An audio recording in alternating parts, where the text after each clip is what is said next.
The rock was still warm when I found the first one, and that was the detail that made no sense. 1,400 feet underground, the Coyote Wash silver mine holds a steady 58 degrees no matter what the desert does above it. Doesn't matter if it's July and 115 in the yard, or February, and there's frost on the headframe cables. Down at the deep levels, the rock keeps its own weather, and that weather never changes. I'd worked that number into my bones over 19 years, the way a sailor learns the pitch of his own boat. 58 degrees. You dress for it. You expect it. It becomes part of the furniture of your mind. So when I put my glove against a man's neck to check for a pulse and felt heat coming off him like he'd just stopped running a foot race, my whole understanding of the day cracked straight down the middle. Dead men don't stay warm. Not down here, not in this rock, not unless something is keeping the fire lit from the inside. His name was Osei Brannon, and 11 hours earlier he'd been leaning on my truck in the parking lot, laughing at my busted air conditioning, telling me a man my age ought to spend the money to fix it before I cooked myself on the drive home. He had a big, easy laugh, Osei, the kind that made you laugh along before you even knew the joke. Now he was folded against the number 3 oar chute with his knees up and his back curled and his eyes open. And his jaw was working, slow, up and down, like he was chewing on a word that wouldn't come loose. I crouched in front of him with my headlamp on his face. I said his name. I said it twice, soft, the way you talk to a man who's taken a bad knock and might come around if you're gentle.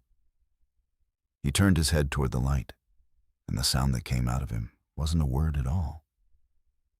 It was closer to the noise a big ventilation fan makes right before the bearing seizes, a low, grinding whir, wet at the edges. Coming from somewhere deep in his chest, my name is Halvard Kline. I'm 51 years old. I'm a hoist and ground control foreman, which is a long way of saying I'm the man they call when something that's supposed to hold might not. Whether that's a cable or a cage or a wall of rock over your head. I've spent my whole working life learning the difference between a thing that's fine and a thing that's about to kill you. And most of the time, you can't see that difference. You feel it. And I'm going to tell you exactly how 31 people got trapped under a Nevada mountain when the thing everyone was calling a flu reached us before the first relief truck ever crested the pass. Before I go further, I want to say thank you to the folks who keep coming back to sit with these stories. And if this is your first time here, welcome. If this kind of slow burn survival horror is your thing, stay with the channel, leave a comment, and let me know you're out there. Now let me take you back down. It started with a road, or rather with the absence of one. Coyote Wash sits 40 miles off the state route, at the end of a graded dirt track that the county forgets about between elections. There's no reason for anyone to come out that way, unless they work at the mine or they're lost. And the lost ones usually turn back once the pavement runs out, and the washboard starts rattling their fillings loose. We ran on a schedule out there that everyone treated like scripture, because out there, scripture was all we had. Every 4th day, a supply truck came up from the depot in Tonopah, carrying diesel for the generator, water for the tanks, food for the kitchen, blasting supplies for the crews, and the mail. Every 4th day, without fail, for as long as I'd worked there and longer. You could set your watch by the dust plume it kicked up 2 miles out where the road dropped through the last cut in the hills. The cook used to start the coffee when he saw it. That's how reliable it was. That plume was the closest thing we had to a clock connecting us to the rest of the world. On the morning I'm telling you about, the truck was already a full day late. Now, a late truck by itself is nothing. Trucks break down, drivers get sick. Once, years back, one went off the road in a spring flash flood, and we ate canned beans for a week, and nobody died. A late truck is a shrug and a joke about the beans. But we'd also lost the landline 3 days before, which the phone company blamed on a cut trunk somewhere out near the highway. And they'd said a crew would get to it, and no crew had. And the shortwave radio in the surface office had been giving us nothing but static for 2 days. A dead gray hiss that filled the room if you left it on. Once, in the middle of that hiss, a woman's voice had surfaced for maybe 10 seconds, reading off what sounded like a list, calm and clipped and official, before the noise swallowed her again. We were a crew of 31 on a rotating 2-week shift, plus the incoming rotation waiting in the bunkhouse, and we were, functionally, a small town that had gone deaf overnight and hadn't quite admitted it yet. The mine manager was a woman named Delia Fontenot, 62, Louisiana by birth and Nevada by 4 decades of stubbornness. She'd run Coyote Wash for 11 years and could recite the mine's oxygen figures and pump rates and fuel reserves from memory, the way a preacher recites verse. She called a meeting in the dry house at 6 that morning, before the day shift went below. The dry house is where we change. A long, low building full of the hanging baskets men used to hoist their street clothes up to the ceiling on chains.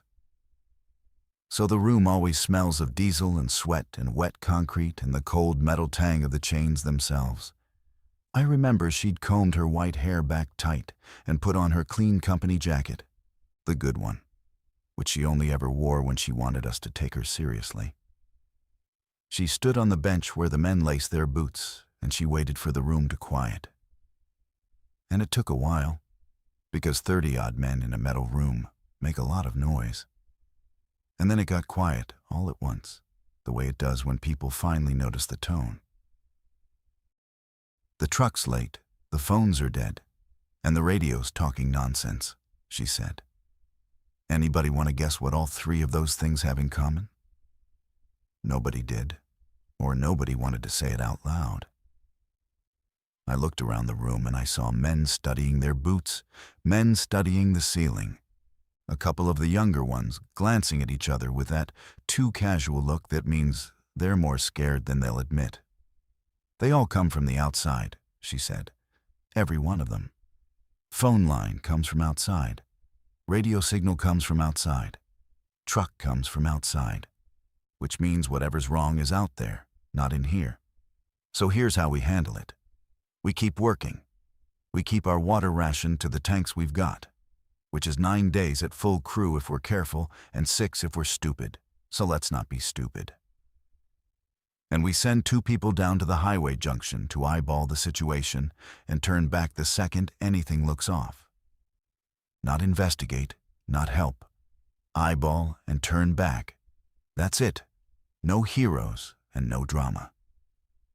That was Delia all over. She'd give you the truth flat, and then she'd give you the plan. And the plan was always small and solid and easy to hold on to. And that was how she kept a room of frightened men from turning into a stampede. I've thought a lot since then about how much of survival is just somebody keeping the plan small enough to carry. I volunteered for the highway run, partly because I was foreman and it felt like my job to put my own body where the risk was, and partly, if I'm honest, because I couldn't stand the idea of waiting in that yard all day watching the empty road. Waiting is the thing I've always been worst at. So did a hoist operator named Rennick Sauer, 38, who I'd trained myself from a green kid who didn't know a drum from a sheave, and who I trusted more than most of my own blood relations. We took the good truck, the one with the AC that worked, and we drove the 40 miles out with the windows down anyway because the morning was still cool, and Rennick liked the air. And the radio scanned empty channels the whole way, cycling through the numbers, finding nothing, cycling again. We never made it to the highway. 12 miles from the junction, at the place where the graded road drops through a long cut in the hills and the walls of dirt rise up on either side taller than the truck, there was a car turned sideways across both lanes. A gray sedan, newish, clean under the road dust, with a child's booster seat strapped in the back and both front doors standing wide open. Rennick slowed us to a crawl, and then to a stop a good 40 yards back, and we sat there with the engine idling, looking at it. No people, no blood that I could see anywhere on the seats or the ground. The engine was off, but the key was still in the ignition. And even from where we sat, I could see the dashboard warning lights glowing faint red and orange, which meant the battery hadn't been dead long, which meant that car hadn't been sitting there for days. On the passenger seat, there was a half-eaten sandwich in a plastic gas station wrapper, and beside it, a paper cup of coffee. I got out, against my own better judgment, and walked up close enough to look. And the coffee had gone cold and skinned over on top, but it hadn't been knocked over, not a drop spilled. Whoever had been in that car hadn't crashed it. They'd stopped in the middle of the road, calm enough not to spill their coffee. And then they'd gotten out of both front doors at once and walked away in enough of a hurry to leave the doors open and the key in and a child's seat empty in the back. I stood there in the quiet of that cut in the hills, and there was no wind down in there and no birds, and the only sound was our truck idling behind me, and I got a feeling I've only ever gotten underground. There's a thing that happens to you when you've worked in the ground long enough. A pressure change in your inner ear, a stillness in the air, some sense you can't name that tells you a wall is about to move before it moves. I've walked crews out of drifts on nothing but that feeling and had the back come down 30 seconds later, right where we'd been standing. I've learned my whole life to obey it without needing to explain it, because the men who stop to explain it are the ones who get buried. I was getting that exact feeling standing on an open road in broad daylight, in the sun, with 40 yards of clear air around me, and I could not explain it. And not being able to explain it scared me worse than if I could have pointed at a crack in the rock. I walked back to the truck. Rennick had his door open and one boot on the ground, ready to come with me. "We turn around," I said. He stopped with his boot half out. "Turn around. We're 12 miles from the junction. We came to see the highway." "We've seen enough. We report what we saw. Delia decides." He looked past me at the car, at the open doors, at the empty road running on toward the highway, and I watched him do the thing I'd already done. The thing where you notice the coffee hasn't spilled and the seat's empty, and your mind starts building the story of what happened here. There could be a kid out here, Hal. That booster seat. Somebody had a kid in that car. There could be, I know. And I did know. And I'd already looked out at the scrub and the dry washes running off from the road and thought about a child out there, somewhere. And there's 31 people back at the mine who don't know what's coming up that road behind them. If we walk out into whatever emptied that car and we come back carrying it, we bring it home to all of them in the good truck. We go back. He didn't say anything for a second. He pulled his boot in and shut the door, slow, and he wouldn't look at me. And I knew I'd spent something with him that I wasn't going to get back cheap. That was the first crack. I want you to remember it, because everything that happened over the next 9 days grew out of small cracks, exactly like that one. The kind of hairline you don't even notice widening in the rock until the whole face lets go at once, and there's no time left to run. We drove back faster than we should have on that road, the washboard slamming up through the seats, and the whole way I kept checking the mirror for a dust plume behind us that never came. When we pulled into the yard, the swing shift was queuing at the cage to go down. A line of men in hard hats and cap lamps with their lunch buckets, ordinary as any morning. And Delia was standing by the head frame with her clipboard. And everything looked so completely normal that for one long second I doubted the feeling in my ears and thought maybe I'd turned us around for nothing. Maybe I'd cost myself Rennick's trust over a broken-down car and a spooked old man's nerves. Then I saw the man sitting on the ground by the fuel shed. His name was Torvald Amsel, one of our diesel mechanics. A big, slow, careful man who I'd never once seen sick in the 8 years I'd known him. He was the kind of man who'd work a double with a broken finger and not mention it. He was sitting with his back against the corrugated wall of the shed and his hands loose and open in the dirt beside him, palms up. And even from all the way across the yard, I could see that his shirt was dark and soaked through with sweat, front and back, in the cool of a desert morning that hadn't hit 70 degrees yet. Delia had seen him too. She was already walking toward him, and she had that particular walk, level and unhurried. The walk of a woman who has already looked at a bad thing and decided she is not going to run from it or toward it. "Torvald," she called out, still a good 10 steps off. "You feeling all right, hun?" He looked up at her slow, like his head was heavy, and I saw his face then. And I knew. I knew the way I'd known on the road. That same drop in the ears, that same certainty ahead of the proof. Whatever had emptied that car 12 miles down the road had already come up our road ahead of us. It hadn't waited for the truck. It hadn't needed the truck at all. It had come on its own 2 feet, or on somebody else's, sometime in the last 3 days while our phones sat dead and our radio spat gray static at an empty office. And now it was sitting against my fuel shed, sweating through its shirt in the cold, looking up at my boss with eyes that couldn't quite settle on her face. "I feel fine," Torvald said. His voice was thick and slow, like a record played at the wrong speed. "I just need to sit a minute is all. Truck's late.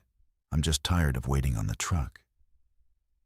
Delia crouched down in front of him, careful, keeping just out of arm's reach in a way I don't think she even knew she was doing. And Rennick started walking toward the 2 of them. And I opened my mouth to call out for everybody to get back. And right then the day shift foreman keyed the yard intercom to announce that the cage was coming up, and the crew should load. And 31 lives began sorting themselves toward the 2 places they could end up. Above ground with the sun on their faces, or below it in the dark. And most of them, God help me, chose the dark. Because the dark was where the work was, and the work was the only normal thing left in the whole broken morning. And there is nothing a frightened man reaches for faster than the thing that feels normal. Here is the part people never understand about a mine until they've lived inside one. It is not a hole. A hole is a passive thing. A mine is a machine, and it never stops running. And if it stops, it kills you. A working mine breathes through fans the size of a house that push and pull hundreds of thousands of cubic feet of air a minute. Down one shaft and up another. And if those fans stop, the air down the deep drifts goes bad in a way you cannot see and cannot smell, until it's already thickening your blood and slowing your thoughts and laying you down gentle where you'll never get up. It drinks power from a substation up on the surface, and a diesel generator stands ready for backup. And if both of those die together, the pumps that hold back the groundwater stop turning, and the water starts climbing from the bottom up, patient and stupid and unstoppable, filling the workings from the sump on up. It talks to itself through a hard-wired system called the page phone, station to station, level to level, because ordinary radio won't carry through 1,400 feet of rock. Everything about the design of a mine, every single system, is built around one assumption so deep that nobody ever says it out loud. The assumption is that the surface is safe and the danger is below. We were about to spend 9 days learning what happens when you get that one assumption exactly backward. By the time I got across the yard and helped ease Torvald up off the ground, he'd already stopped being able to answer questions. He wasn't violent. I want to be clear about that, because the picture everybody carries is wrong. The snarling and the biting and the running. And that's not what this was, not at the start. He was just slipping, sliding, sentence by sentence, out of the place where the rest of us lived, and into somewhere none of us could follow him. And the heat coming off him was climbing so fast that when I finally laid the back of my hand against his forehead, it was like touching an engine block that had been running hard all afternoon. It didn't feel like fever. Fever is human. This felt like the inside of a machine. We walked him into the first aid room off the dry house, one of us under each arm.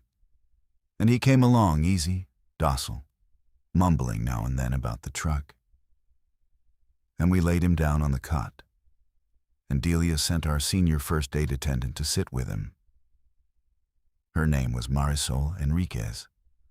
She was a small, quiet Filipino woman in her 40s who'd been an Army combat medic for 3 tours before she came out to the mines. And she had a stillness about her that I've only ever seen in people who've had their hands inside other people's worst days and kept working anyway.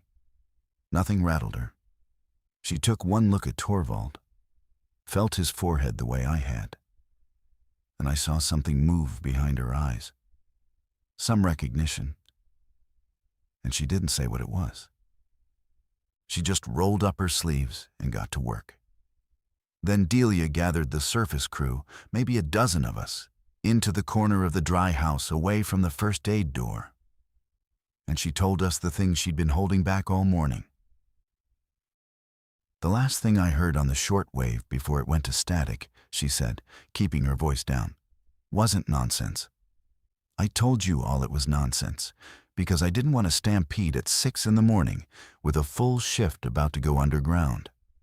What I actually heard was a man's voice, real calm, reading off a list of counties under quarantine order. He read them alphabetical. Nye County was on the list. That's us. That's where we're standing. She let it sit, watching our faces. I've been managing mines a long time. I know the difference between when to keep people working and when to stop pretending everything's fine. We're past that line now. We are going to bring every soul on this property up out of that ground, and we are going to lock this place down. Nobody in, nobody out, off that road either direction, until we understand what we're dealing with.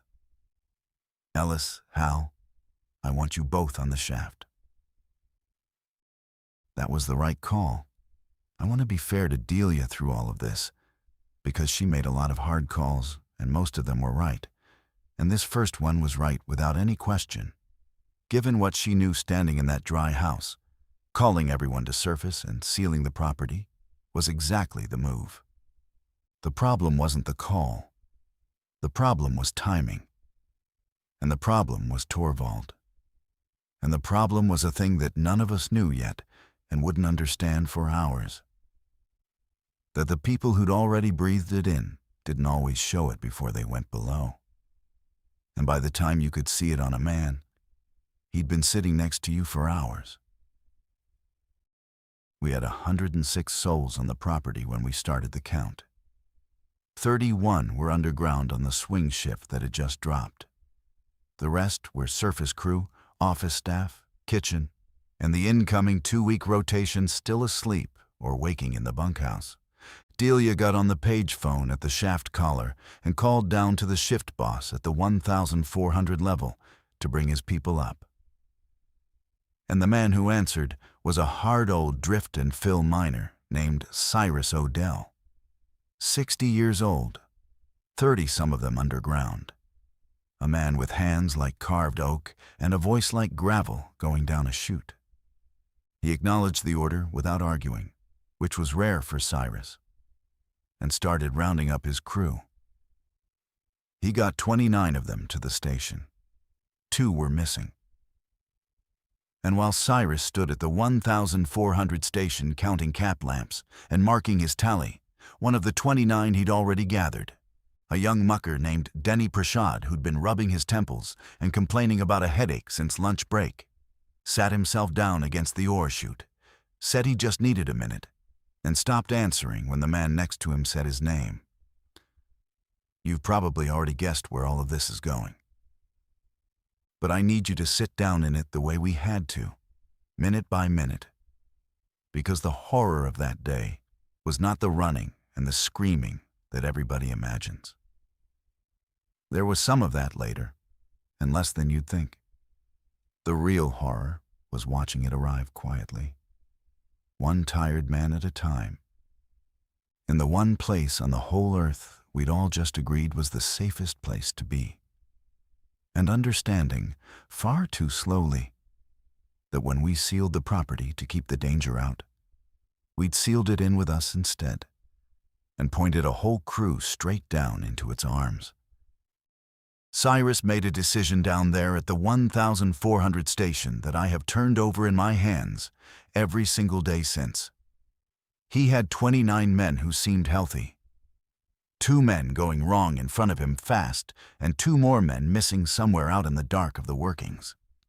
The cage could take 8 men at a time, and the round trip up and back ran close to 4 minutes with loading. He looked at that math the way any good shift boss looks at math, cold and fast.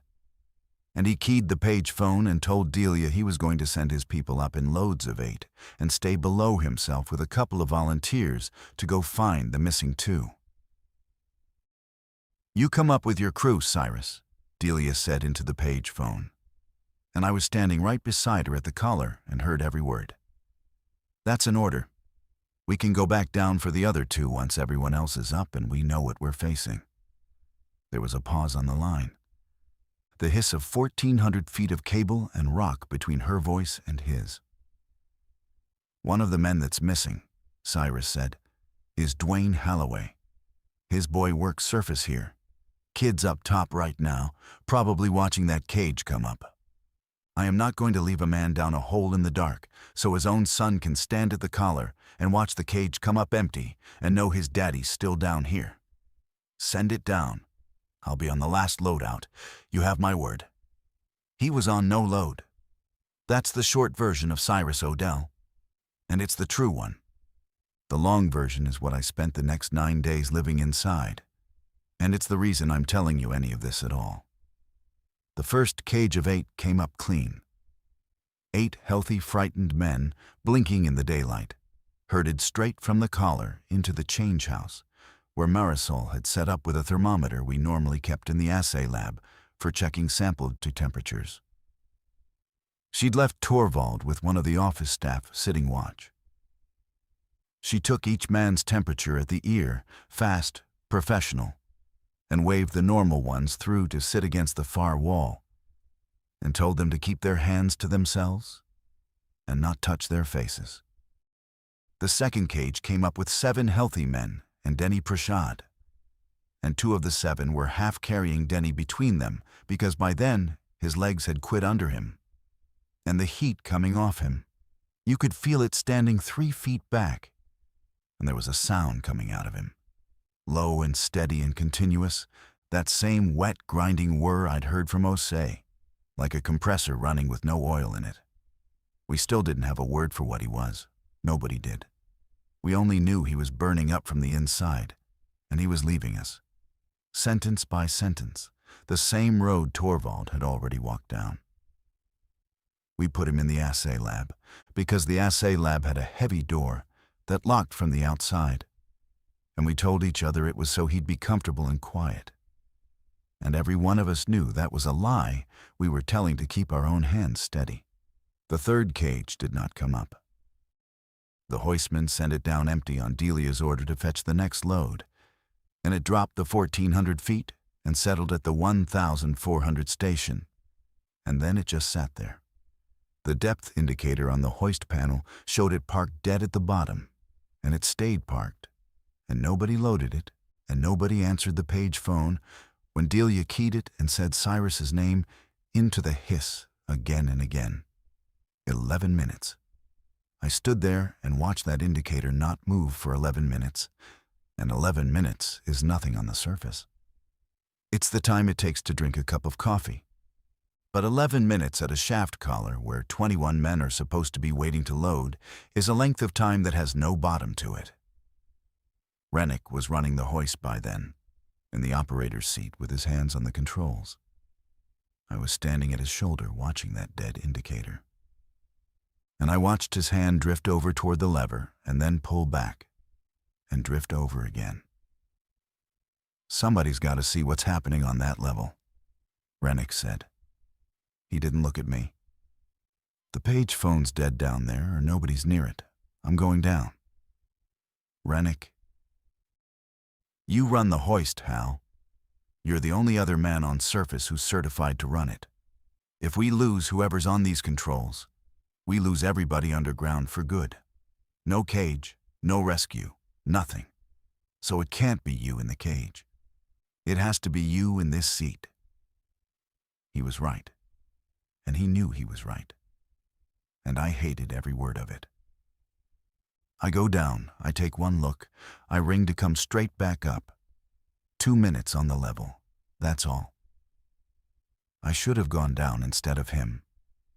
I have told myself that 10,000 times in the years since, lying awake with the ceiling over me, feeling too much like a back that hadn't been scaled. But he was right about the certification. Cold, hard right, and if we lost the man on the controls, we lost every soul below. So I took the operator's seat and put my hands where his had been, still warm. And he stepped into the cage and pulled the gate. And I sent my best friend 1,400 feet straight down into a thing that neither one of us understood.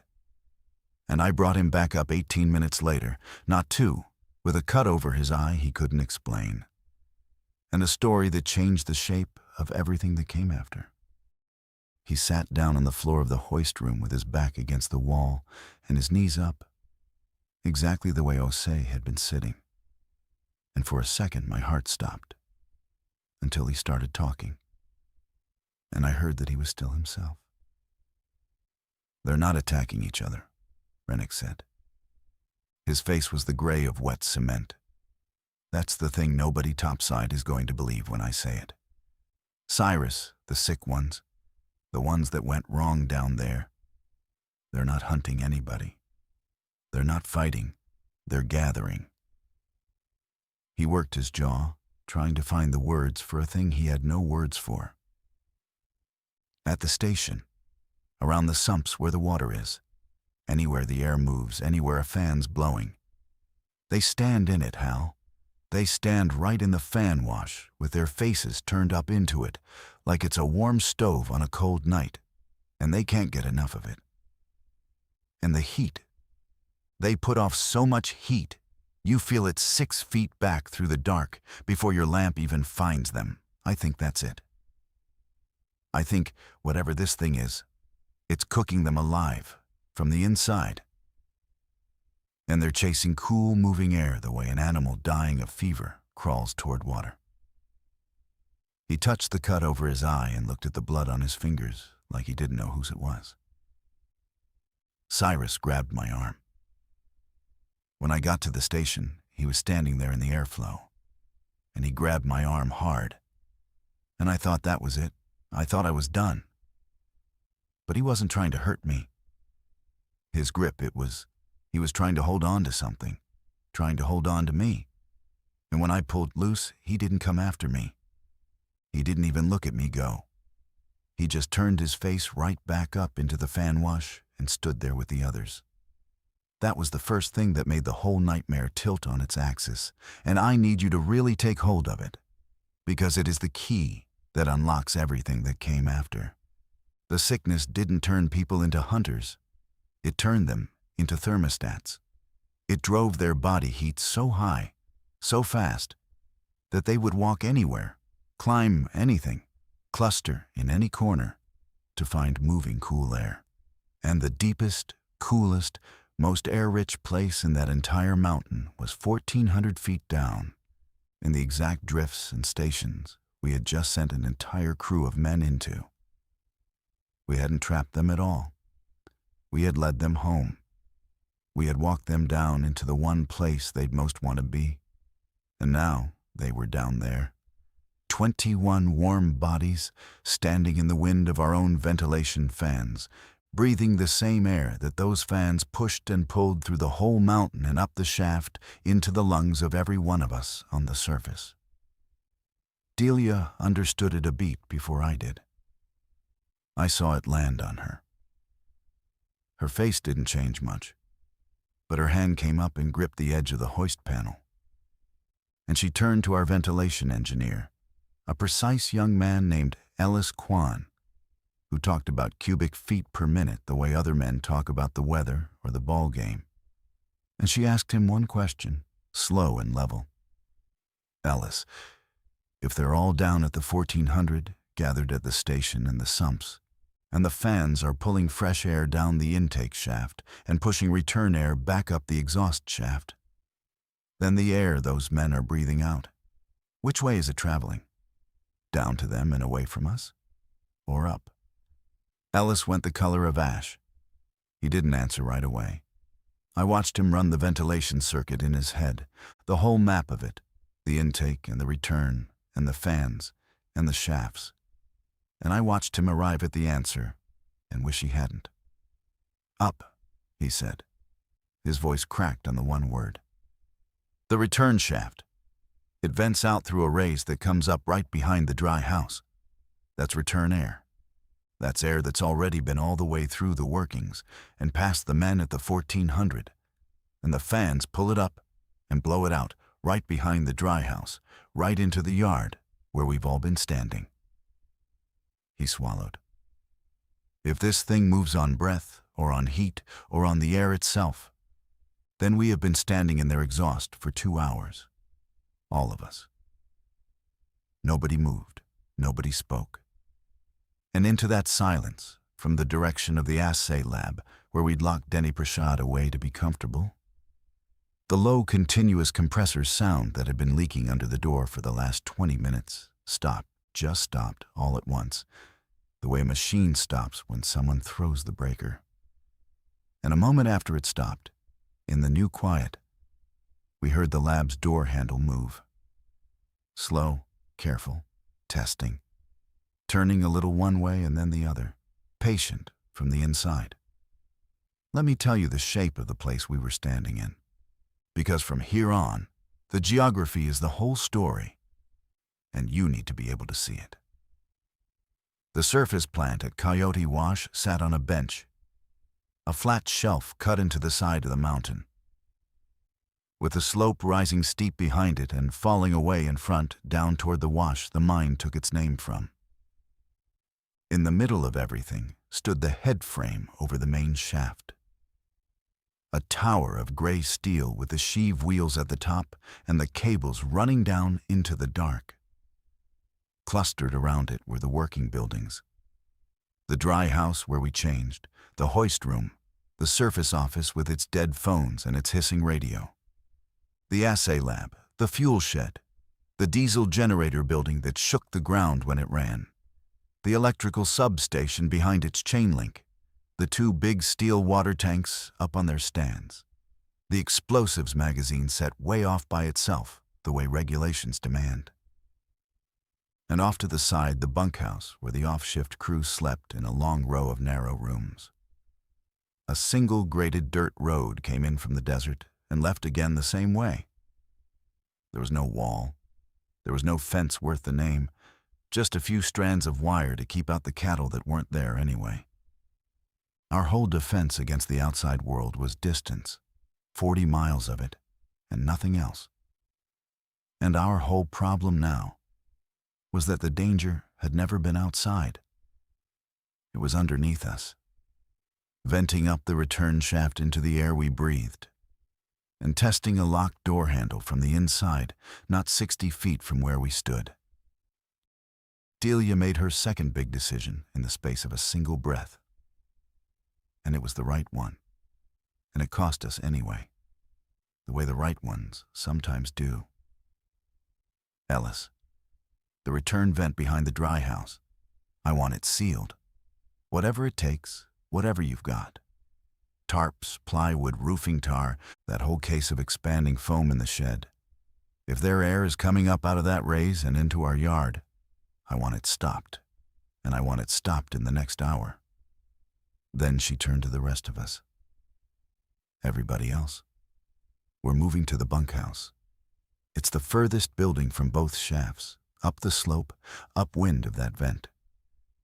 We take Marisol and her thermometer, and we check every single person on this property, one at a time, and anybody running hot gets kept separate from everybody else. No exceptions. Not the office, not the kitchen, not me. I'll be first in line to get my own temperature read, so nobody thinks there's a rule for them and a rule for the boss. Move! We moved. 20-some surface people crossing that open yard in the flat, bright desert light of mid-morning, moving fast but not running, with a locked door rattling its handle behind us, and I remember the strangeness of it hitting me like cold water. How insane it was that the sky overhead was that hard, clean, high desert blue, with not one cloud in it, and the air smelled of sage and sun-warmed dust and diesel, the way it did every ordinary morning. And the mountains stood calm and gold all around us to the horizon. And every bit of it, the beautiful blue and the clean air and the gold hills, all of it was quietly, patiently trying to kill us. Ellis and 2 men got the return vent sealed inside the hour. I'll give him this. He did it right, the way a good ventilation man does everything. He didn't just slap plywood over the rays and call it done. He framed it and sealed the edges with roofing tar and shot a whole case of expanding foam into every gap. And then he lit a smoke stick and held it up to the seal all around the edges to make sure not one wisp of that return air was sneaking past. When the smoke hung dead still and didn't get pulled through anywhere, he nodded, and only then did he step back. But sealing that vent did a thing none of us thought all the way through in the moment, in the middle of everything. A mine's ventilation isn't a fan blowing into a room. It's a circuit, a balanced loop, air pushed down one shaft and pulled up the other. And the whole thing depends on both ends being open so the air can complete its circle. When Ellis capped the exhaust rays behind the dry house, he closed one end of the loop. The fans down below suddenly found themselves pushing against a wall. The pressure backed up in the workings, and the moving air that the 21 burning men had been standing in, the fan wash they'd been chasing like a warm stove, went still and started to warm. They did not like that. We would find out soon enough exactly how much they did not like it. In the bunkhouse, we took temperatures. It took better than 2 hours to do it properly, one person at a time, and it was the longest 2 hours of my life to that point, longer even than the 11 minutes watching the dead depth indicator. Every single person who stepped up to Marisol and turned their head for the thermometer at their ear was a coin spinning in the air. Every normal reading was a small reprieve, a breath let out. Every high one was a sentence read aloud in a quiet room.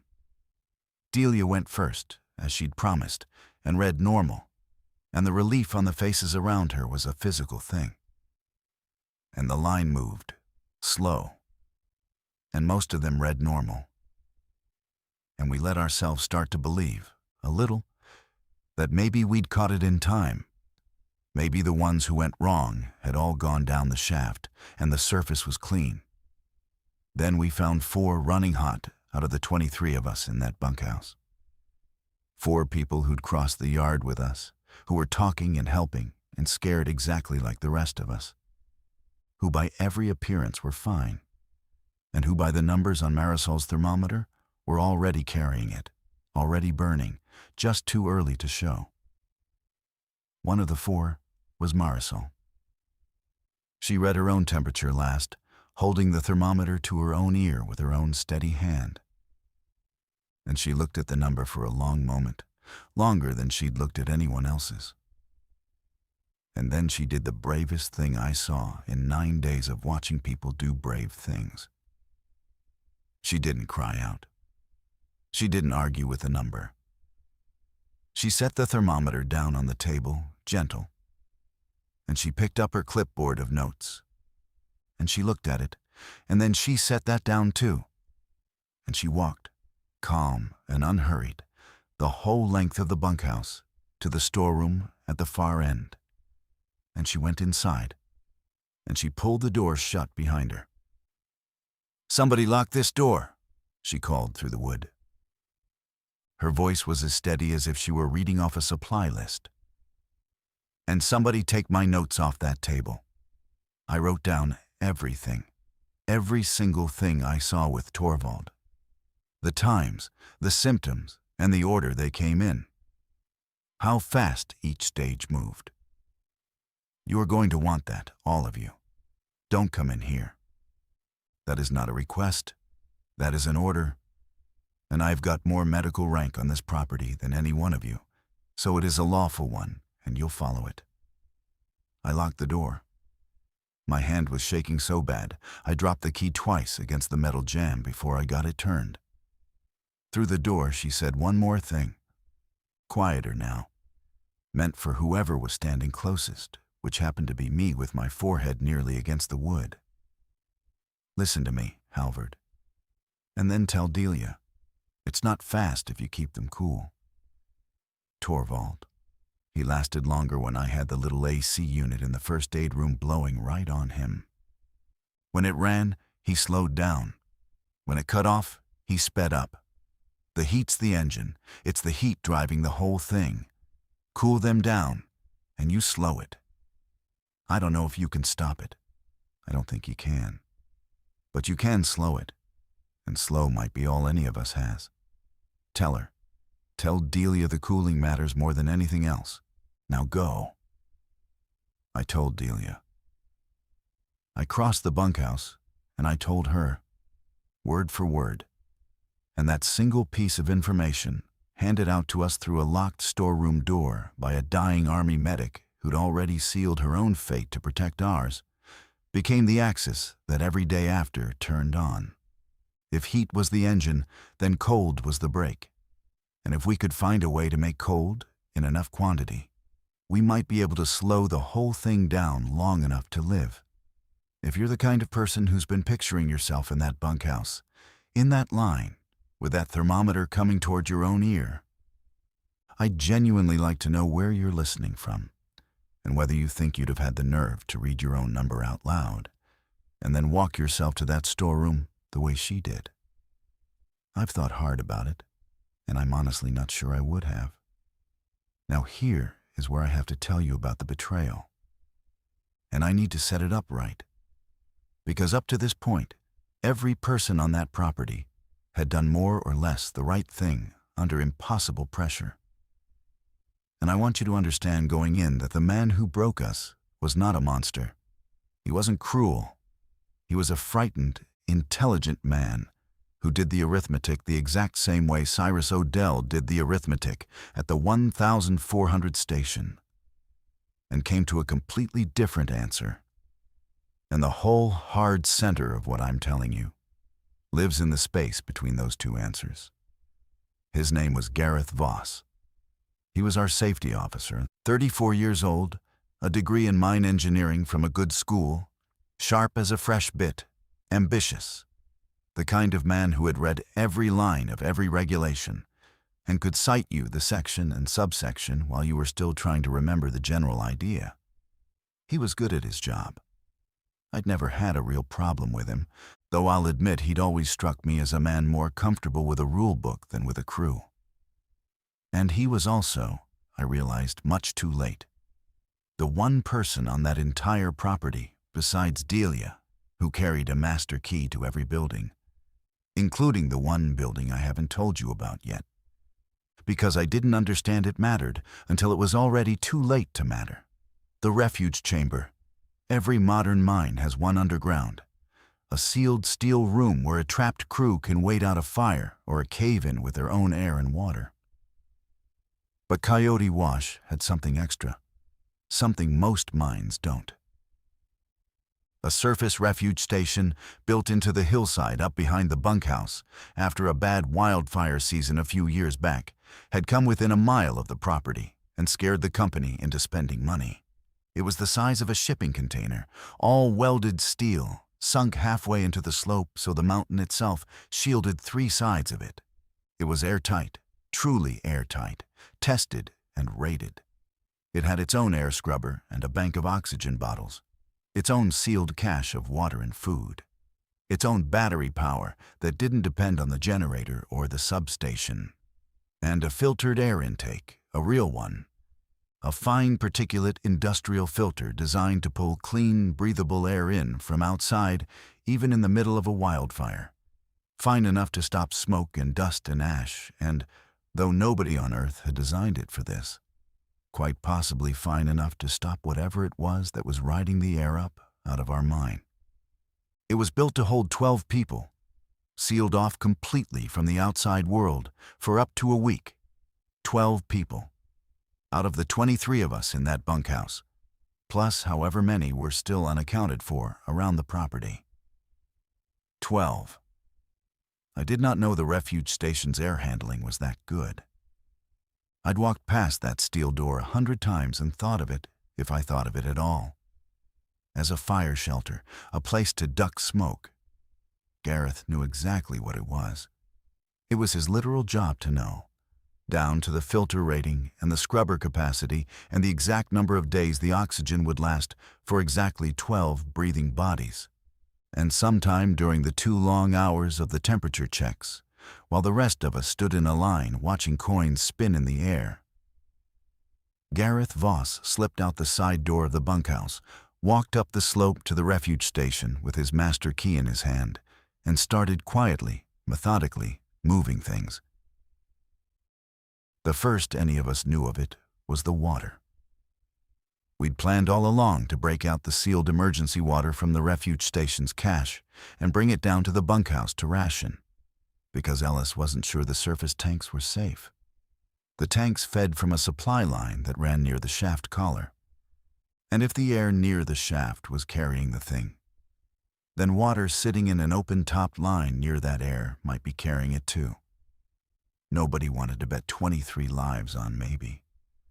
So Delia sent me and Rennick up the slope to fetch the sealed water down from the refuge station, where it was safe behind steel. We walked around the back of the bunkhouse and up the short-cut path to the station. And the heavy steel door was shut, which was normal. And I put my hand on the lever and pushed, and it didn't move, which was not. It was locked. From the inside. I stepped up to the small reinforced window set in the door, a thick square of wire-laced glass. And I cupped my hands around my eyes against the glare and looked in. It was not empty. Garreth was inside. So were 3 other people I recognized from the office and the kitchen. And stacked all around them, filling the fold-down bunks and piled on the steel floor, was food, our food. The sealed ration cases, the water cans, the first aid kit, the whole cache. And there, on the little steel table bolted to the wall, sat the box of Marisol's notes that I had set down on the bunkhouse table with my own 2 hands not 40 minutes before. He'd carried it all up here, load by load, trip by trip, while the rest of us stood in a line getting our temperatures read and worrying about our own numbers. And now, he was sealed inside the one truly safe room on the whole property, with 3 friends and enough supplies for 12. And there were 19 of us on the wrong side of a locked steel door with the surface tanks we couldn't trust, and no notes, and no plan. I knocked on the glass with my knuckles. Garreth looked up. And I want to describe his face exactly the way I saw it through that wire-laced window, because it has never left me. And it wasn't the face I expected. It wasn't cruel. It wasn't gloating. It was apologetic. It was the face of a man who has decided something terrible after a great deal of thought and needs, badly, for you to understand and forgive his reasoning, because he can't quite forgive it himself. He reached over to the wall and keyed the intercom, the little unit that connected the refuge station to the bunkhouse, for exactly this kind of emergency. so that his voice came through both the door in front of me and the wall speaker back in the bunkhouse at the same time, and half the people down there heard every word he said. "Hal, listen to me. Just listen for 1 minute before you say anything." His voice through the tinny speaker was reasonable, level, almost pleading. "The math doesn't work. I ran it. I sat down, and I actually ran the numbers, which is more than anybody down there has done. There is not enough clean air on this property, not enough clean water, and the generator is going to fail. And when it fails, the fans fail and the pumps fail. This room holds 12, and it seals completely, and the scrubber's rated for 12, and it starts failing around 15, and everybody suffocates. If I open this door and let everyone crowd in, then 30 people die in here in the dark instead of out there. 12 people live, for certain, or 30 people die, for sure. That's the choice. That's the only real choice there is. I ran it 3 separate times, and it came out the same way every time. I'm the safety officer. This is a safety decision, and I'm the one qualified to make it. "You took the water," I said. My voice came out not sounding like mine at all, flat and far away. "You took the medic's notes off our table. Those notes tell us how to slow this thing down. People out here, right now, could live longer with what you've got locked in that room, and you took it." "You don't understand what I'm telling you." He leaned toward the glass, earnest, wanting me to see it his way. "There's no living longer out there. There's living in here, 12 of us, for a week. Or there's the mine coming up through the floor of the whole property. You know what happens when the pumps quit, Hal? You know better than any man on this mountain. The water rises from the sump, and it does not stop, and it does not care. This isn't cruelty. I don't hate anybody out there. It's arithmetic. And somebody had to be willing to do it. And nobody else was going to. And here is the part that turned it from a tragedy into something I can't forgive. And it wasn't the water. And it wasn't even the door. It was on the shelf behind his shoulder. And once I saw it, I couldn't see anything else. The refuge station's radio. Not a shortwave like the dead one in the office. A satellite phone unit, the emergency beacon and communications package that every refuge chamber is required by law to carry, capable of punching a signal straight up to a satellite and reaching the outside world when every other system on the whole property was dead, and the phones were cut, and the shortwave was nothing but hiss. We had all forgotten it existed. In the chaos of the morning, not one of us had thought of it. Garreth hadn't forgotten. He never forgot anything. It was the one single device on that entire mountain that could call for the supply truck, for a rescue, for anyone, for help. And it was sealed inside a steel box with him and his 12. "The SAT unit," I said, and I pointed through the glass at the shelf behind him. "Garreth, that's a satellite phone. You can call out on that.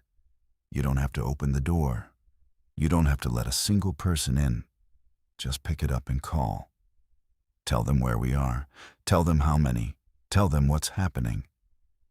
You can save every one of us without ever breaking your seal or risking one of your 12.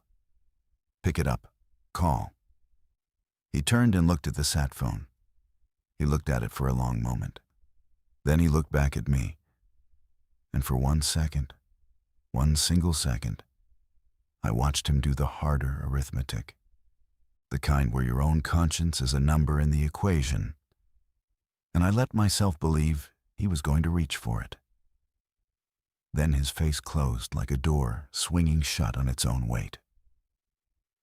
"If I call out," he said slowly, working it through even as he said it, and they come to this station because it's where the beacon is, and they want a head count, and they open the door to count us, or they insist we come out for screening.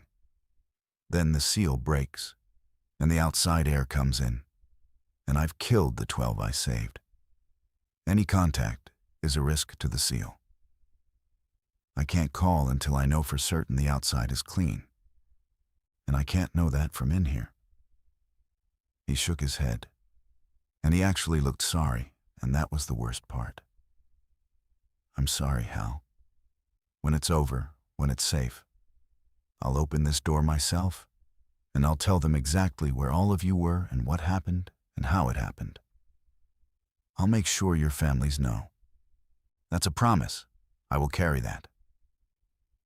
Then he reached out and switched off the intercom, and the little red light on it died. And he picked up the satellite phone off the shelf, and he turned it face down, screen against the steel, so he wouldn't have to look at it, and he set it back down. And he sat himself on the edge of a bunk with his back to the window and his shoulders rounded. And 19 of us stood in the dirt on the slope behind the bunkhouse looking at a locked steel door that had, in the space of 2 minutes, and without a single blow struck, done more damage to us than the sickness itself had managed all morning. That's the sting I want you to sit with, and I want you to sit with it the way we had to. It wasn't a fight. Nobody threw a punch, nobody fired a shot. A frightened, intelligent man simply closed a door and turned a phone face down on a shelf. And in those 2 quiet motions, he started a clock running on every one of the rest of us. Because the thing about that satellite phone was that it wasn't only our one way to call for help, it was also our only way to know how long help would take. Without it, we had no idea whether the outside world was going to reach us in a day or in 2 weeks. Whether the quarantine meant rescue was coming, or rescue was never coming. Whether we should dig in and wait, or run for the highway on foot. Garreth hadn't just saved 12, and doomed 19. He had blinded us. He'd taken the one instrument on the mountain that could have told us how much time we had. And he'd turned it face down so it couldn't even torment him. And he'd left the rest of us to guess, in the dark, on a bench cut into a mountainside, above a shaft full of burning men who were, right about then, beginning to climb. Because that's what was happening below while we stood there. Sealing the return vent had stilled their air and let it warm. And a burning animal that cannot find cool, moving air will go looking for it. It will climb. And the only path from the still, warming 1,400 level, up toward air that still moved, was up. Up the intake shaft where the fans still pushed. Up the ladderways in the escape rays, rung by rung, 1,300 feet of steel ladder in the dark, toward the one place on the whole mountain where cool air still flowed free. Up toward the surface, up toward us. Delia held us together in the minutes after that door closed. And to this day, I don't fully understand how. She was 62 years old, and she had just watched a third of her people wall themselves off with all the safe water and all the safe food and the only working phone. And she stood in the middle of 19 frightened, angry, gut-punched human beings on that slope, and she raised her voice just enough to reach the edges of us.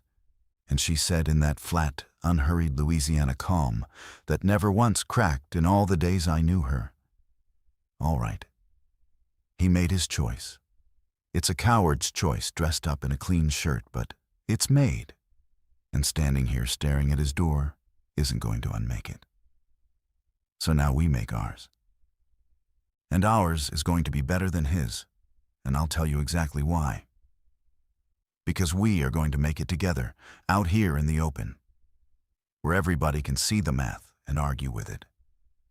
And because when this is over and done, not one of us is going to have left another living soul in a hole to save our own skin.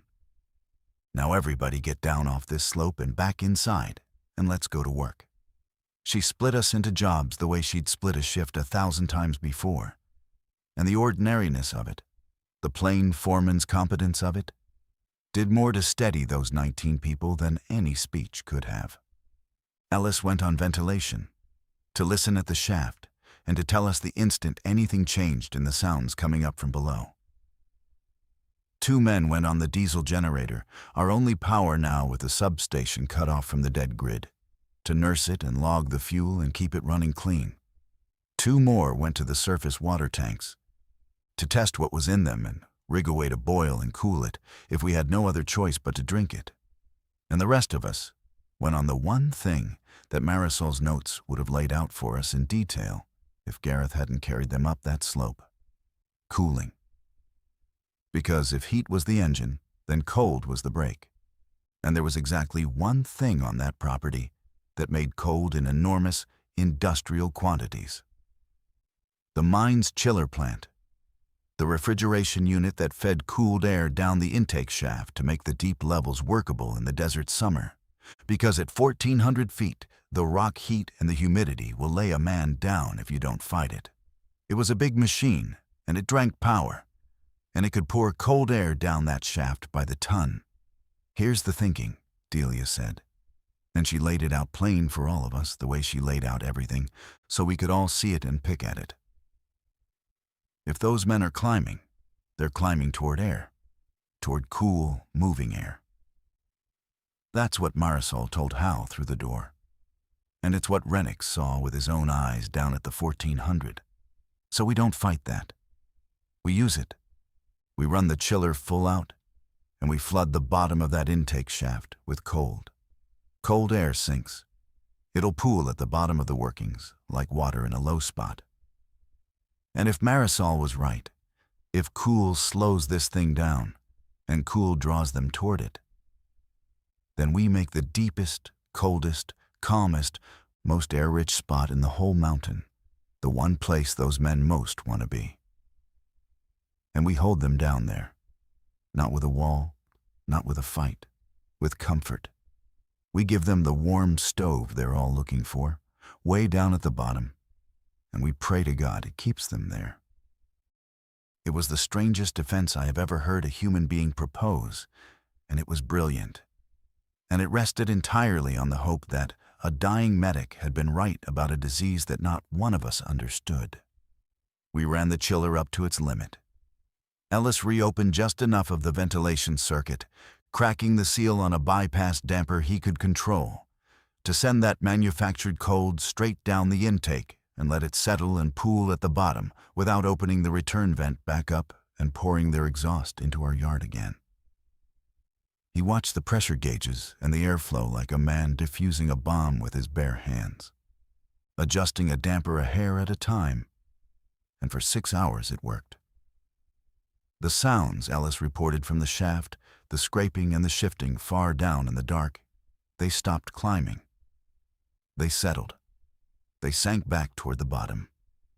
The burning men had found their cold stove down in the deep, and they'd stayed by it. For 6 hours. Then the diesel generator, which was now carrying the entire surface plant, plus a chiller running flat out at maximum draw, began to run low, and the 2 men watching it came to Delia with a number. And the number was this. At the chiller's current draw, we had 11 hours of fuel left in the day tank. After that, the generator quit. And when the generator quit, the chiller quit. No more cold down the shaft. No more cold stove holding the burning men in the deep, and sealed in a steel box 100 feet up the slope, with a satellite phone turned face down on a shelf so he wouldn't have to look at it, sat the only man who had any way of knowing whether rescue was 11 hours away or 11 days. That was the ticking clock Garreth Voss started when he turned that phone over. Not 5 minutes, 11 hours. 11 hours until the cold ran out and the men below came up the ladders looking for air. And no way on earth for us to know if anyone was coming for us before they arrived. The fuel changed everything, because now every single choice we made had a price, and the price was paid in minutes of cold. We had drums of diesel in the fuel shed. Plenty of them. enough to run that generator for days. That wasn't the problem. The problem was where the fuel shed sat. It stood on the far side of the yard, and the far side of the yard was close to the intake shaft collar. And the intake shaft collar was exactly where the cold air was pooling and pouring down, which meant it was exactly where the burning men would surface, if they surfaced at all. To refuel the generator, to keep the cold running, to keep the men in the deep, we would have to send people, over and over, to the one spot on the whole property most likely to become the mouth of the very thing we were feeding cold to hold down. Delia laid it out plain, no softening, standing in the generator building with the machine hammering away beside her. We can hold the cold exactly as long as we can carry fuel from that shed to this generator, and the shed is near the shaft. So here's the trade, and I want everybody to hear it clean. Every drum we carry across that yard buys us a few hours of chiller. And every trip to get one of those drums puts a living person right next to the hole those things are climbing up. I'm not going to order any single one of you to make that walk. That's not a thing I'll order. I'm going to ask. And if nobody answers, then we let the cold run down, and we think of something else. And there's no shame in that. I put my hand up first. It seemed only fair, since I'd been the one to turn the truck around 12 miles from a maybe child on an open road. And I'd been carrying that stone in my chest all day. If there was a hard walk to be made, I owed it. Rennick put his hand up second, and I saw him do it. And I understood that whatever I'd spent with him back on that road, he was choosing right now to pay it back. And I wanted to tell him to keep his hand down and stay safe, and I didn't because we needed every hand we had. And because refusing a man's courage in a moment like that is its own kind of insult, the kind that doesn't heal. We worked out a system, careful, the way you work out any dangerous procedure underground, because that's the only kind of work I know how to do. 3 people to a drum run, 2 to carry the drum on a 2-wheeled hand truck we'd found in the shed, and 1 to walk point with a light and a length of steel pipe, whose only job was to watch the black mouth of the shaft and, if anything moved in it, to bang the pipe and make noise and fall back. Not to fight, never to fight. We moved at a walk, never a run, and this was the most important rule of all, because Ellis had noticed something in the sounds coming up from below that mattered more than anything. The burning men responded to disturbance in the air. A running body pushes air ahead of it, a bow wave you can't see. A person walking slow and smooth and even barely stirs the air at all. And to whatever ruined sense those men were navigating by down there in the dark, a slow walker was almost invisible. So we walked. 3 of us at a time, out across a yard washed silver by a fat desert moon, carrying a 200-pound drum on a hand truck at the pace of a funeral procession, past the black open mouth of a shaft that breathed cold up into the night sky in a faint visible haze. While somewhere 1,400 feet below us, or maybe not so far below us anymore, our own co-workers and friends stood in the dark and burned. The first 2 runs went clean, silent. We got the drums across, tipped them into the day tank with a hand pump, walked the empties back. Nothing moved in the shaft. On the 3rd run, we found out how close they'd already come. I was walking point that run. I stood at the shaft collar with my light, while Rennick and a young welder named Bexley Tran wheeled the drum across behind me. The collar of an intake shaft is just a big square opening in a concrete pad, fenced with pipe rail, with the ladderway of the escape rays running down one corner of it into the dark. I don't know why I did what I did next. I've asked myself 100 times. I think I just needed to see, needed to reassure myself that the dark was empty, that the cold was doing its work and holding them down. I stepped to the rail, and I pointed my light straight down into the intake shaft. 30 feet down, standing on the first ladder platform of the escape raise, was Cyrus Odell. He wasn't moving. He was standing dead still with his face turned straight up into the flow of chilled air coming down past him. His eyes open and fixed on nothing. His jaw slack and hanging. And the heat coming off him, even from 30 feet, was doing something I will never forget as long as I live. He was so hot, radiating so much heat from inside, that the cold air we were pumping down the shaft turned to visible white fog where it touched his skin, steam rising off his shoulders and his upturned face and curling away into the dark like the breath of a horse worked half to death on a January morning. And he had climbed. He had climbed 1,300 feet of ladder in the dark to stand in that fog. He hadn't climbed all that way to reach us. He'd climbed it to reach the cold. He heard my light, or he felt the change in the air when I leaned over the rail, or he sensed some disturbance I'll never understand, and his face turned up further toward the surface, toward me. And for 1 second, one terrible second, there was something in it. Not recognition, not exactly, not the whole man, but the ghost of him, the shadow of Cyrus Odell, who had stayed down in the dark to bring a father up so a son wouldn't have to watch an empty cage rise. Cyrus, who'd given Delia his word he'd be on the last load, and had been on no load at all. His slack mouth moved.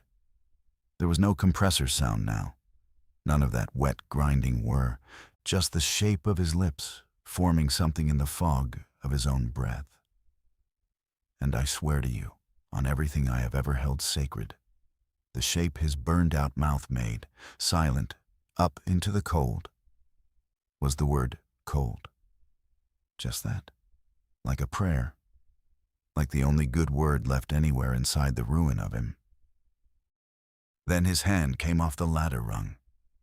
It reached up toward my light, up toward the cold, up toward the surface, up toward me. And I stepped back from the collar, and I killed my light. And I stood in the dark of that moonlit yard, with my heart slamming against my ribs like a stamp mill crushing ore. And I did not scream. I want you to understand that I did not scream. And it wasn't courage, it was the one rule. Because screaming pushes air, and pushing air brings them. And I made myself walk. I made my legs walk, slow and smooth, back across that silver yard to the generator building, past Rennick and Bexley, who saw my face and asked nothing. And I found Delia. And I told her that they were at 30 feet and climbing, and that the cold that was slowing them was also drawing them, pulling them straight up the ladder toward the surface like moths to a lamp. And that the smarter we'd been about keeping them calm, the closer we had brought them to our throats. That was the cruel joint right at the center of the whole thing, the flaw built into our only defense. Cold slowed them down, yes, but cold also drew them up. The very thing that kept them from raging, kept them coming. We could not win with the chiller. We could only choose the speed at which we lost. And by time we couldn't measure, because a man on a hill had turned our clock face down. Delia took it standing, the way she took all of it, her jaw set, her eyes steady on the middle distance while she thought. Then she said the thing that turned us, in one sentence, from people hiding into people deciding. Then we stopped feeding the shaft. We take the cold off the shaft, and we put it on the refuge station instead. I didn't follow her. Neither did anyone else in that hammering, diesel-stinking room. She explained it in that same flat voice, and as she explained it, I felt the whole ground of the situation shift under my boots, the way a face of rock shifts a half inch just before the whole slab lets go and buries you. Gareth's refuge station up the slope has a filtered air intake, Delia said. That's his whole survival in there. Clean air in, filtered for 12 people for a week. That's the number he keeps quoting. But here's the thing he's not thinking about, because he's up there doing his arithmetic in a sealed box, and we're down here with our hands on the machine. That intake pulls its air from outside, from our yard. Right now it's pulling clean desert air off this mountain, and that's why his 12 are safe. She let it sit a beat. But we run the chiller. We run the ducting. Ellis can put whatever air he wants anywhere on this property that he chooses to route it. And if we route the chiller's return, the warm exhaust, the air that's already been down that shaft and past those men, if we route that past the refuge station's intake, then Gareth's clean air stops being clean. His fine filter stops dust and smoke. It does not stop this. And we know for a fact it doesn't stop this, because this thing came up the return shaft on the air, through the ground, and put itself into every one of us standing in that yard this morning. You're talking about poisoning them, Ellis said. He'd gone very quiet and very careful, the way he got at the ventilation panel when the numbers frightened him. 12 people. And some of them in there didn't decide anything, Delia. Some of them just followed Gareth through a door because he had the key, and he sounded sure. I'm talking about a lever, Delia said. I'm talking about the plain fact that a man who locked 19 people out to save his 12 ought to understand that his 12 are only alive right now, because the 19 he threw away are choosing minute by minute not to touch the one thing that would unmake his whole beautiful equation. I don't want to poison a single soul, Ellis. Look at me. I don't. What I want is to make a telephone call, and the only working telephone on this entire mountain is on a shelf behind that steel door. And the man behind that door will only pick it up if the alternative to picking it up becomes worse than the risk he's afraid of. So we are going to make the alternative worse. We're going to route that exhaust toward his intake, slow enough that he can light a smoke stick and watch it coming. And we're going to get on that intercom, and we're going to hand him a choice he does not currently believe he has to make. Call out on the sat phone and save all of us at no risk to his 12. Or breathe exactly what the rest of us are breathing. His arithmetic or ours? Nobody said a word. It was the coldest thing I had ever heard a decent person say. And she was right. And knowing she was right was its own separate horror sitting on top of all the others, because it meant that Gareth's arithmetic had a flaw he'd never seen, and the flaw was us. The 19 he'd written off as dead. His 12 were only alive because we were better than he'd bet we would be. And now Delia was proposing to prove that to him by becoming, for one calculated, terrible moment, exactly as ruthless as he was. Here's the question I have never once managed to answer for myself in all the years since. And I'm going to put it to you, because you've come down this whole road with me, and you've got as much standing to weigh it as I do. Was it a bluff? Or would she actually have done it, because I stood in that generator building, and I looked hard at Delia Fontenot's face in the shuddering light of a dying diesel, and I could not tell. And I don't believe, to this day, that she could have told you either. I think she'd walked all the way out onto a ledge where the bluff and the truth were standing in the same spot. We rigged it. Ellis routed the ducting, splicing flexible ventilation tube from the chiller return and running it up the slope toward the refuge station's intake, working by moonlight and headlamp with the 2 men helping him hold the sections. It took the better part of 2 hours, and it cost us.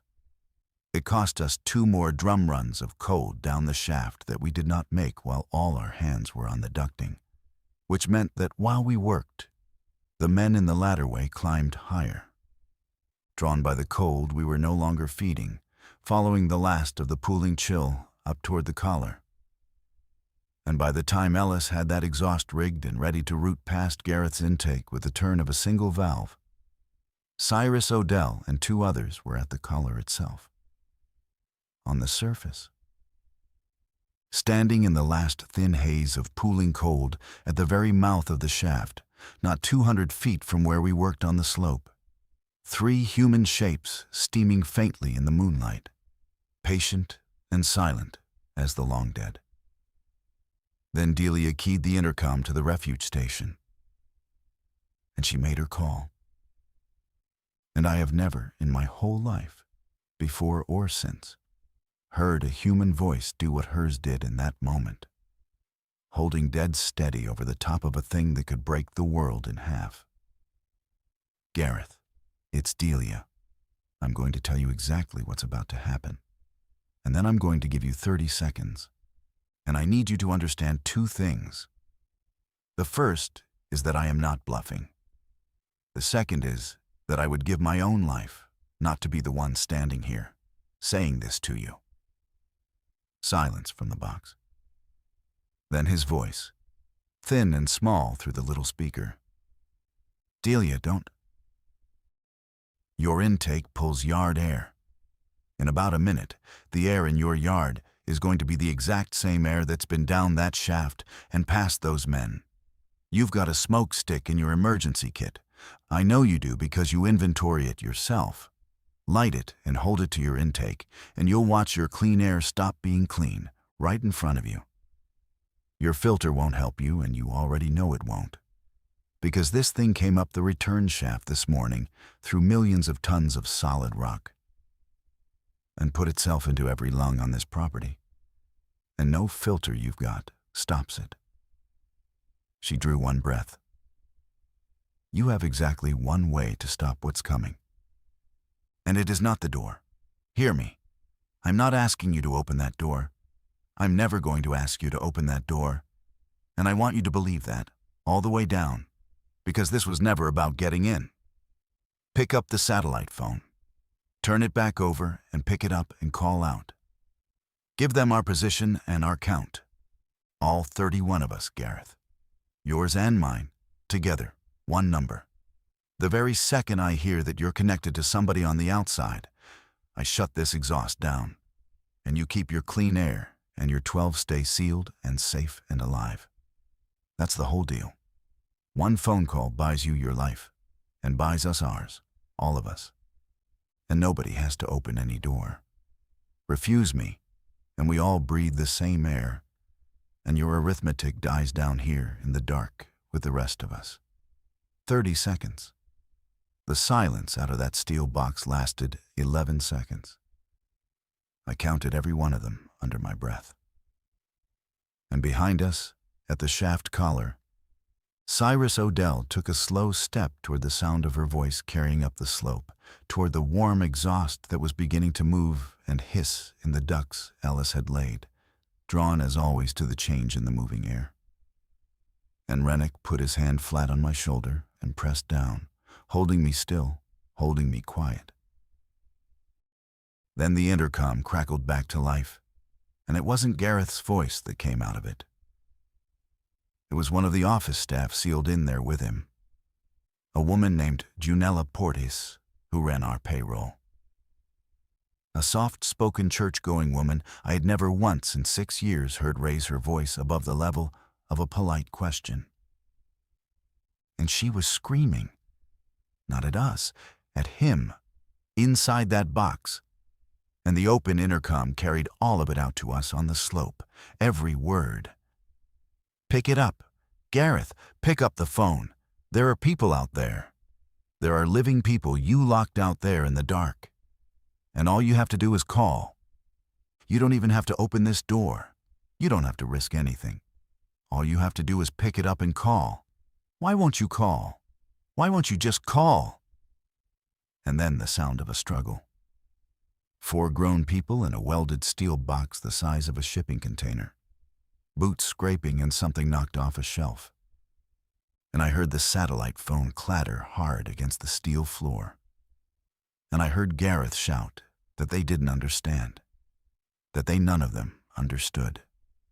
that opening any line at all meant a head count. And a head count meant the seal broken and the air let in, and all 12 of them dead.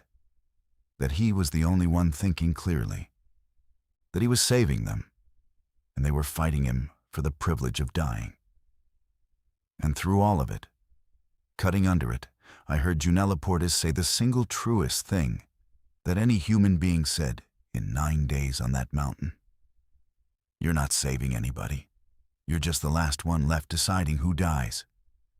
Now give me the phone. The intercom cut out. Whether he switched it off, or it broke in the scuffle, or someone's boot came down on it, I will never know. Delia stood there, with her hand still resting on the button, her jaw tight, her eyes closed. And Ellis stood at the valve with his hand wrapped around the handle, ready to rout the exhaust the instant she gave the word, waiting on her. And the burning men waited at the collar, and the whole mountain seemed to draw one long breath and hold it. Delia did not give the word. She took her hand off the intercom. She opened her eyes. And she looked at Ellis across the moonlit slope, and she said, "Quiet. So quiet I barely caught it over the generator. Shut the exhaust down. Route the cold back down the shaft, all of it, right now." "Delia, they're at the collar, all 3 of them. If I take the cold off the box and put it back on the shaft." "I know where they are. I can see them. Send the cold back down the shaft anyway. Draw them back down where they belong." She turned to the rest of us, and her face in the moonlight was older than I had ever seen it, and steadier. "We are not going to save these people by turning ourselves into the man in that box. If we root that exhaust at his intake, then all we've done is decide who dies from the other side of the same door he closed. And I will not. Do you hear me? I would rather lose this honest than win it his way. There are 4 people in that room right now fighting each other over a telephone. Because at least one of them, that payroll woman, cannot live with what he did in her name.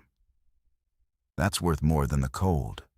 That is the only thing on this whole mountain worth more than the cold. So we give them time to make him call, on their own, without us poisoning them into it. And we deal with that shaft ourselves, with our own 2 hands, the honest way. So we sent the cold back down. Ellis threw the valve the other way, and the chilled air poured back down the intake, and it pooled at the bottom again, down in the deep. And the 3 men at the collar, Cyrus and the 2 others, drawn always and only toward the moving cold, turned away from the sound of Delia's voice on the slope and went back to the shaft.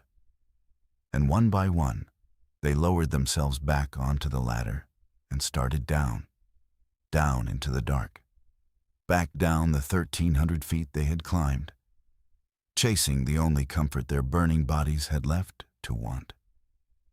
It bought us hours. It cost us fuel we did not have. And it left the whole of our survival hanging on a single thread. Whether a soft-spoken payroll clerk could pry a satellite phone out of a terrified man's hands in a steel box before the diesel in our day tank ran dry. The generator gauge crept down toward empty all through the last of the night. We made 2 more drum runs, slow and funereal, out across the silver yard past the collar that stood empty now. And each drum bought us maybe 90 minutes of cold. And each run took the better part of 20 minutes to do safe. And the arithmetic of that, the real, honest arithmetic, the only kind Delia would let us do, said plainly that we could keep the cold going until a little after dawn, and then it would end, no matter what any of us did or didn't do. Somewhere in the last black stretch before dawn, Rennick and I sat down together against the warm, corrugated steel of the generator building, out of the wind, and shared the last inch of coffee out of a thermos that had gone stone cold hours before, passing the cup back and forth. And he finally said the thing that had been sitting in the space between us since the road 12 miles from the junction. "You were right to turn us around," Rennick said. He was looking out at the shaft, not at me. Back at that car. I've been chewing on it all day and all night. And you were right, Hal. If we'd gone on foot after that kid, we'd have walked straight into whatever emptied that car. And we'd have carried it back up that road ourselves. In the good truck. Right into this yard. Straight to every one of these people. You saved 30 lives by turning that truck around. And I spent 2 days holding it against you like a fool. There might have been a kid, though, I said, because that was the part that would not lie down and go quiet, and never has. That booster seat. That's the part that doesn't go away, Rennick. There might have been a kid out there. There might have been, he agreed, quiet. And there were 31 for sure back here. You don't get to save everybody. That's the whole thing, isn't it? Voss, up there in his box. He thought he could. He thought if he just did the numbers cold enough, he could save the exact right ones and let the rest go and have it come out clean. Look where it got him. You save the ones you can reach without turning into the thing you're saving them from. He drank the last cold swallow and made a face at it. Delia said it better than I just did, up on that slope. But that's it. That's the whole thing right there. It was. It is. And if you've been turning Gareth's math over in your own head this whole long night with me, wondering whether 12 certain lives really did outweigh 19 uncertain ones, whether the man was a coward or just the only one on the mountain honest enough to say the ugly part out loud, then I want to hear where you finally land on it, because I've gone down that shaft in my mind 10,000 times since, and I still can't find the bottom of it. Tell me in the comments what you would have done, standing at that steel door. And tell me whether you think Delia was right to take her hand back off that valve when every cold number on the mountain said to throw it. The dawn came the way it always comes out there.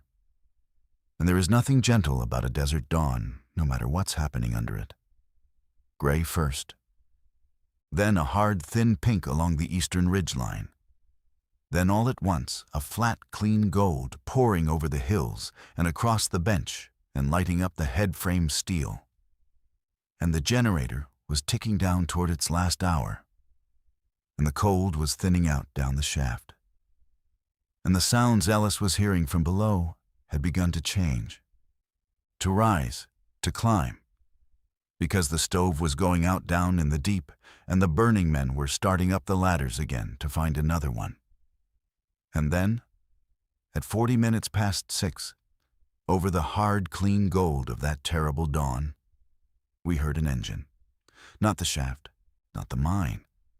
An engine, out on the road, a big diesel laboring up the last long grade to the bench, and a plume of dust, 2 miles out, rising gold into the new light exactly where it always rose. Exactly at the cut in the hills, exactly on the schedule that had been scripture for 19 years. 5 days late. The supply truck. Except it was not only the supply truck.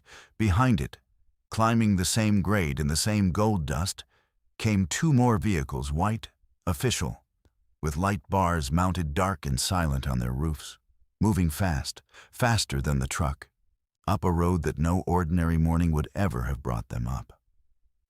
Somebody had told them to come. Somebody had given them a location out in 40 miles of nothing, and a number of souls, and a reason. Junella Portis had gotten the phone. Sometime in the black hours before that dawn, in a welded steel box the size of a shipping container up on the slope, a soft-spoken payroll clerk who'd never once raised her voice, had taken a satellite phone up off the floor where it had fallen in the struggle and turned it face up and called out and given the outside world our position and our count. All 31. Hers and ours, one number, the way Delia had asked for it through the intercom. And then, because Junella Portis turned out to be a far better mathematician than Garreth Voss ever was, she had told them the one thing that brought the white trucks up that road behind the supply run instead of just the beans and the diesel. She'd told them the mine was hot. She'd told them what was in the air, She'd told them not to open the shaft, and not to open her own door, and to bring whatever they had that could put down a fire that walks on two legs. I won't tell you it ended clean, because it didn't. Nothing about it was clean. The people who came up that road in the white trucks knew things we didn't know, and had orders we were never shown. And they did work at the shaft collar that gold morning that I did not watch and that I will not describe to you, except to say that Cyrus Odell and the two men with him found their cold at last. The deep and final kind that doesn't draw you upward toward anything. And I have made my peace with being grateful for it. And I will not pretend to you that I've made peace with anything more than that. 19 of us walked off that bench into the light of that morning on our own 2 feet.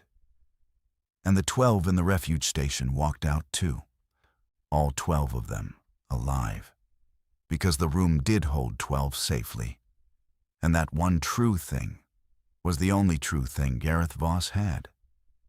And they came out into the gold light, blinking and hollowed out, and unable to raise their eyes to any of us, all of them but Junella Portis, who walked straight across the yard to Delia Fontenot and put the satellite phone into her hands like she was returning something she'd only borrowed for the night. Garreth Voss came out last. He stood in the yard in the flat gold morning light with the 19 people he'd locked out standing all around him. And he didn't defend his arithmetic anymore. He didn't say a word about the numbers. He just stood there and looked at the ground. And looking at him, I understood at last that Delia had been exactly right on the slope in the dark. The worst punishment we could ever have handed that man was not the exhaust, and not a fist, and not even the prison they'd take him to. It was this. It was the morning coming after all. The trucks coming up the road after all, and the proof of it standing all around him in the shape of 19 living, breathing people. That his arithmetic had been wrong from the first number. That the door had never needed to be locked. That every single one of us could have walked off that mountain alive without one of his 12 so much as coughing, if he had only turned that phone back over and picked it up. He had spent the worst currency there is, the trust of every person who'd ever have to stand next to him again, and he had spent it to buy a safety that was never once in danger.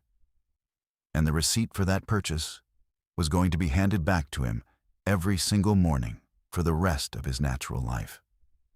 They took him away in one of the white trucks. I don't know what became of him after that. And I have chosen, deliberately, not to find out. Marisol Enriquez did not make it, but her notes did, recovered from that steel table in the refuge station where Garreth had stashed them. And I'm told they mattered. That the times and the symptoms and the stages that a dying medic wrote down in her steady hand in a bunkhouse in the middle of the worst morning of all our lives went on to help people who never learned her name and never will. Cyrus Odell's instinct, the thing that kept him below, turned out to be for a man named Dwayne Halloway, whose boy did work surface, but not at Coyote Wash and not that day. So the son never had to watch the empty cage. I wrote that young man a letter about his father staying down in the dark for a man he barely knew so a son wouldn't have to watch. And I sent it, and I never heard back, and I understand that, and I don't hold it against him. I don't work underground anymore. I couldn't honestly tell you whether that's the fear or just age finally catching up with a man who spent 19 years listening for the rock to move. But I'll tell you the one thing I carried up out of that mountain and have never been able to set down, the thing that sits on my chest when I can't sleep. And it isn't the heat coming off a dead man's neck. And it isn't the fog rising off Cyrus in the shaft. And it isn't even the 11 seconds of silence out of a steel box. It's how reasonable all of it sounded. Every single terrible step of it. Turn the truck around, that was reasonable. Seal the vent to keep their air out of ours. Reasonable. Send the crew below. That was reasonable too. The safest place on the mountain. Lock the door and save the certain 12. Instead of gambling on the uncertain 31, that was reasonable most of all. If you let a frightened man do the arithmetic alone, in a sealed box with nobody to argue him out of it. The sickness up there burned people from the inside out and drove them toward whatever felt like comfort. Drove them 1,300 feet up a ladder in the dark toward a little cold air. And the thing I learned, the thing I can't unlearn, is that fear does the exact same work on a man's mind. It burns you, and it drives you toward whatever feels like safety. And the coldest, calmest, most reasonable-sounding safety of all is very often the shaft that draws you straight down into the dark. Delia understood that before the rest of us did. She took her hand off that valve when every reasonable number on the mountain screamed at her to throw it. And she was right. And the reason she was right is the only real thing I know for certain anymore. You do not survive a thing like that by being the best at the arithmetic. You survive it by being the last person left in the room who's still willing to be wrong about the numbers, if the numbers are asking you to become something you couldn't stand to keep on living as afterward. That refuge station is still back there on its bench in the hillside, I imagine, empty now. 12 fold-down bunks and a scrubber rated for 12 and a filtered intake and a satellite phone that a frightened man turned face down on a shelf and a payroll clerk turned back over in the dark. And 40 miles of nothing all around it, and a graded dirt road the county forgets between elections, and a supply truck that came 5 days late over a gold dawn and brought a great deal more than supplies. If a story like this is the kind of thing you want to sit with, you know where to find the rest of them, and you know where to be. Stay warm out there. And if you're ever the one holding the phone, or standing at the valve with your hand on the handle, or turning the truck around 12 miles from a maybe child on an empty road at first light, I hope to God you're better at the hardest arithmetic than any of us were that night. Not the kind about how many. The kind that's about who you can still stand to be when the cold finally runs out.